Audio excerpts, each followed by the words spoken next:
Ciao loves, welcome to Drawing Down the Stars. This is Gemma with your September new moon and partial solar eclipse reading. This is lunation number 1271 and it marks the beginning of the 7th lunar month. During the 7th lunar month, we have the sun and the moon that meet in Uttara Phalguni in the sign of Virgo. Now, upon this solar eclipse and these positions among the stars, we have an awakening of the inner intelligence within the forces. This is going to take multiple facets. So one of the primary facets is what we call, it's a position of the siddhis or the seeing powers. In Western concept, it's like psychic abilities. Clairaudience, clairvoyance. It's the essential higher intelligence that is shrouded in material form or its powers. Now it's pretty high level, right? So how is that going to unfold? So let's dive in. Essentially, with this eclipse, everything will come into fullest fruition by January 23rd, I would say. So yes, each month holds its own theme of progression and a part of the evolutionary wheel, but we won't get a full purview of what has awakened, what has been relinquished until January. So things will start to progressively awaken up within us. Now, this position with the moon, the sun, and the other planets truly will awaken a psychic ability. Now, for those of you that are like, yeah, okay, Senti, listen, there is an intelligence that is connected to the unseen. And these positions amongst the stars is all of those things. So let's dive exactly into those stars. As I mentioned, the sun and the moon are in Uttara Phalguni. Now that is going to be how the soul and the mind from the subtle level will evolve this 7th lunar month. What will be revealed? This position amongst the stars is embodied in terms of courage and resilience. It is within Virgo, the sign of the final step of materialization, but the seeking of divine order. There is a push and pull between divinity and materialization on this sign. Now we have the Mars in exaltation in its own lunar mansion of Chitra, which represents the architect. Then we have Mercury exalted in its own sign of Virgo in Hasta, which is the sign of the alchemist, understanding that we hold everything within our hands, the powers. And then we have Jupiter in Purnavasu, which is the transference of souls of wisdom and the transference of above to below. And then we have Saturn in Uttara Bhadrapada, the distribution system of karmas and an intelligence to articulate those karmas. So now let's take a step back. All of these planets are intertwining to bring us within this position order, the intelligence of order, the soul, the higher intelligence animating, and the seeing and the abilities of recreation. So within these positions, we have a specific revelation of psychic abilities. Now, what that means essentially in these stars is that we get to see exactly the intelligence that is in manifestation, or what is intellecting a higher intelligence that is bringing things into force and form. It is essentially the mystic nature within the human being that is being aroused. It is what we call the earth or the manifest within the celestial sphere. If all things can exist, then what is currently existing? It, in this form, this lunation, will begin the cycle of awakening Shakti in embodiment, the highest form of creative potential, force, and power, and how it is in formation. By understanding this intelligence and how it is coming into formation is a form of seeing. You are an ability to see how things are coming together. You have an ability as the alchemist to work with and transcend, change the nature of things. So this month begins the point of where intelligence that has been shrouded will reveal itself. It is the becoming from what has become.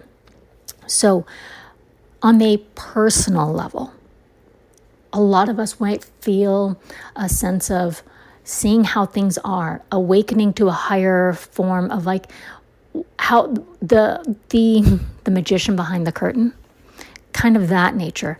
And for a lot of us, there will be discomfort. So I'll get into that, but let me stay high view and then we'll go into the individuated. From a evolutionary cycle, this is essentially what we call and where the latent fire has now become perceivable.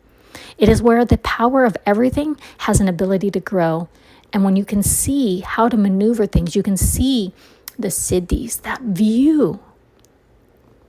You can see the elements, not in their material form, but their intelligence of animation. You can see the building blocks of what has come together. This dissatisfaction and suffering is typical of the Virgo nature at this point in the evolutionary cycle or within the zodiacal belt, because Virgo is essentially the reception of divinity within manifestation. And then we get that push-pull from Libra where it seeks higher states of ascension, right? But in this dissatisfaction, it moves us to move away from the undesirable. Wherever you feel a sense of dissatisfaction or discontentment, it is an indication, because it in of itself is clarity, that that current structure and form isn't in alignment with the higher direction or intelligence of where you are being directed to. So this dissatisfaction and suffering, because it is in Virgo, can indicate certain poor habits, certain things that are affecting your well-being. And I don't mean just health. Let's take it beyond body. Of course, body and mind, emotion, very important. But when we say well-being, it is the state of something in form, right? A sustainable, nourished state in its highest in form, right? If something is well in its being. So in this vision, you are being directed. We have an opportunity to awaken and see things as they are, the state of its health. How is it? Is it well? Is it in the state of its being, in the state of your being? Where is there a lack of wellness? Because of this dissatisfaction and suffering, or dissatisfaction, undesirable nature, the ability of these stars and what is occurring is it's a movement and a redirection into exaltation, redirection, recreation, taking all the powers within you and awakening up a latent ability. So we have this stirring and I have this movement. What then happens, because we have a direct reflection from Saturn and we have all of these planets kind of stirring within the subtle bodies of the planets and the stars, is we have a stirring of emotion and movement. But it's not emotion that we will see a lot of emotion that are really being the directive of how people move.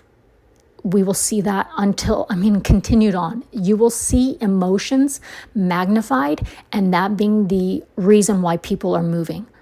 That is not a higher perspective. What is happening then is it is sensitizing you to the forces that are moving things into formation. That is a point and aspect of a siddhi. If you can take a step back and you take a 50,000, 100,000 foot view, and you can start to see how these building blocks are coming together, I want you to think of it on a spiritual level, because that's where everything is moving.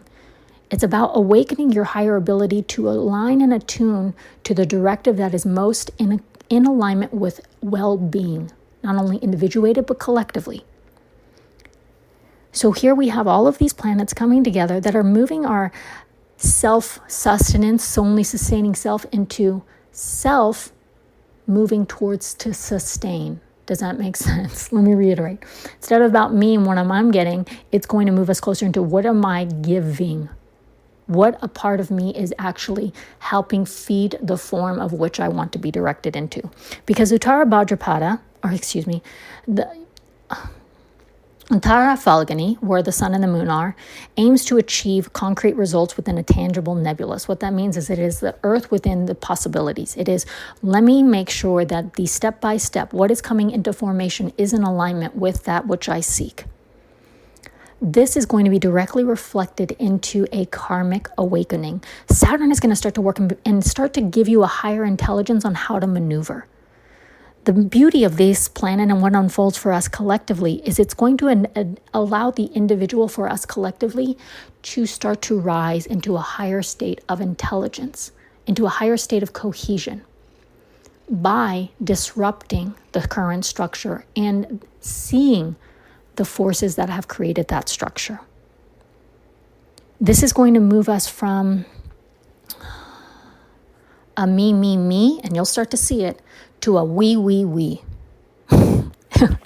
So what happens then is we start to get this stirring of ambition for the righteous fight from an individuated level that starts to affect the collective consciousness. Now let me take a step back, and I want you to really think about this. Where we are in the yuga, in the epoch of things. We are in the very precipice of the age of Aquarius. And age of Aquarius marks the point of where everybody is in peace and harmony.